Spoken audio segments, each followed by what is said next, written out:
In mid-2021, keycap manufacturer Domiki came out with ABS double shot sets in cherry profile. Domiki was previously well known for their SA profile sets. These new cherry sets seem to be positioned as direct competitors to GMK, with both having thick keycap material and thick double shot legends. And Domiki's sets had a feature that GMK did not: triple shot. This allows them to have legends of 2 different colors on the same key without having to resort to UV printing. So, how do they stack up against the gold standard of GMK? Let's take a look.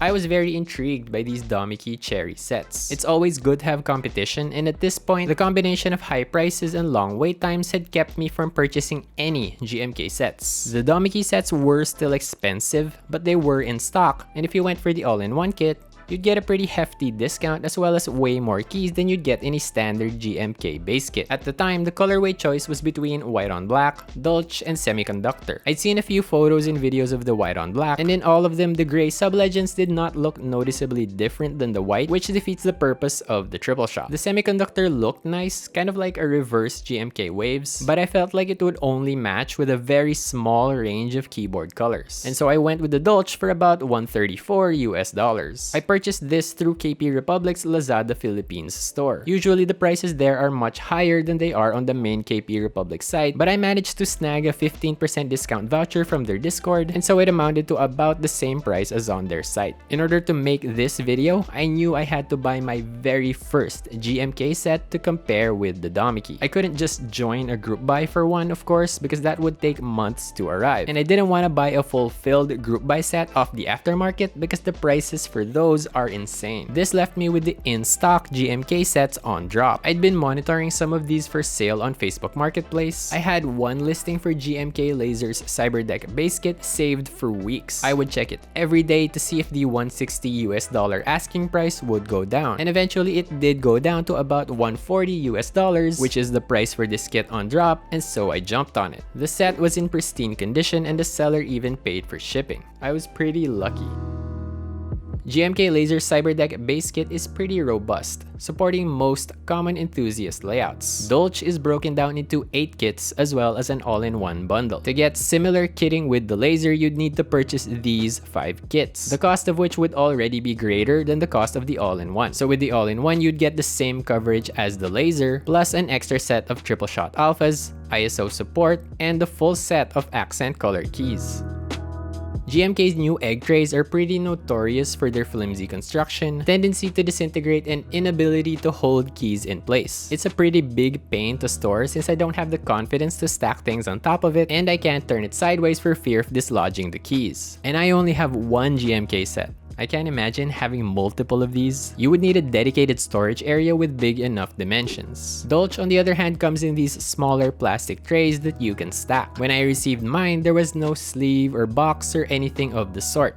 Just a stack of trays. KP Republic mentioned on Discord that future sets would have a sleeve. The small size of the trays make them much easier to store than GMK. However, they do have a couple of issues. First, they are very difficult to open. You need to get your fingers in between the top and bottom and pry each corner loose one at a time. Once you get to the last corner, there's a tendency for the keys to dislodge from the force of popping that corner open. The other issue is that each tray is molded specifically for the kit that it contains. This means that you'll not only have to match the right key width to the right slot, but also the right key profile. These two issues in combination make switching to or from these keycaps quite a pain. Both of these sets use ABS plastic material. The colors are nice and vibrant. The thickness of the material is about the same, and because of this, the sound they produce is also pretty much identical. Laser's spacebars have some very slight upward bending toward the ends, while Domiki's are all very impressively straight. Both 6.25U spacebars performed without issue. I encountered a strange issue with a few of the triple shot alphas on the Dulce. 3 keys, specifically S, D, and F, had this weird snagging feeling when you pressed down and toward yourself. I learned that this was caused by this strange ridge on the stem of these 3 keycaps. The stem seems to go from thick to thin at this ridge, and this snags on the switch. It only occurs on Cherry MX brand switches, and I'm not exactly sure why. I think it may be due to this part of the upper housing. On Cherry switches, it curves a bit inward toward the stem, while on JWK, Gateron, and Texi, it's straight. It's a pretty weird issue. Thankfully, it's only on these 3 specific keycaps. The font used in the Domiki is similar to the classic rounded one used in GMK, but it's slightly wider. This causes the letters to look somewhat cartoony, although I'd say GMK's typeface is already pretty cartoony to begin with. The molding on the alphas of the Domiki is nice and consistent. They're all evenly thick, but on the modifiers, there's a bit of inconsistency. There are also some imperfections on the molding on a few keys. Not sure what you would call these. Chipping? Overlap? All in all, these issues aren't too major. They exist if you care to look closely, but during normal use, they're not noticeable. GMK is still the king of thick, pristine, and consistent double shot legends, but if Domiki can iron out these little issues, they'll be right up there too.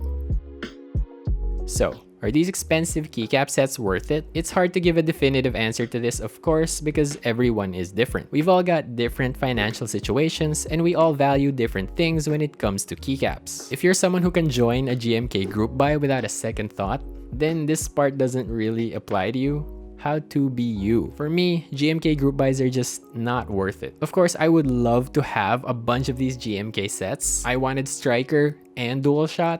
DMG is still in group buy as of this writing, and you bet I want that. But I just cannot justify tying that amount of money up for that long. GMK group buys right now are estimated to last at least 1 year, and delays can and do happen. What if I end up needing that money during that time? Yes, you can attempt to sell that group buy slot, but there's a certain level of uncertainty to the whole arrangement that I just cannot justify. Of course, none of this is set in stone. I'm not gonna sit here and say that I'll never join a GMK group buy. The in-stock GMK sets on drop are a somewhat different story. You would at least not have to wait as long for these, although that would vary depending on your location. I lucked out with a second-hand set in pristine condition with free shipping. If I'd bought from Drop's website or their Amazon, I would have to pay a substantial shipping fee. As for Domiki, you do get a really great deal with the all-in-one set, but it does include a lot of keys that I probably won't even use, and it is still GMK levels of expensive. I guess the bottom line right now is that I can really only justify buying these for the sake of making YouTube videos. Okay, so $140 is too rich for your blood. 100 is too rich. Understandable, reasonable. What are your other options? For ABS double shot, you could go with ePBT sets, which go for $69. I had one of these briefly, but sold it pretty much right away. There was just too much variance in its legend thickness. It even affected the alphas, and I could not stomach it. It is much cheaper though, so you will have to weigh those downsides against the price. If you want PBT instead of ABS, you could try looking for the Mistel/Leopold OEM profile double shot PBT keycaps that I used in the GF keyboard build video. But I actually replaced those keycaps after the video went live with what I consider to be the biggest bargain in keycaps right now: AKO's ASA profile PBT double shot sets. These are very cheap but very high quality. Thick material, good looking, consistent double shot legends, and really big kits. Yes, they do a lot of clones and I wish they wouldn't, but man, these deals are insane. They've got a combination red and blue samurai set for just $60. You get Hiragana sub-legends, complete sets of the red and the blue keys, and gold accents. This means you can swap between red and blue samurai on a whim, or even combine the two. I honestly don't know how they're able to offer this much for this little money. And here in the Philippines, it's even cheaper at around $50. I wasn't going to buy this set out of principle, but I think I may have just convinced myself. That's all I've got for you on these expensive keycap sets. I'd love to hear your thoughts on them in the comments below. Want some more keycap content from me? Check out this playlist of all of my keycap related videos. Thank you so much for watching.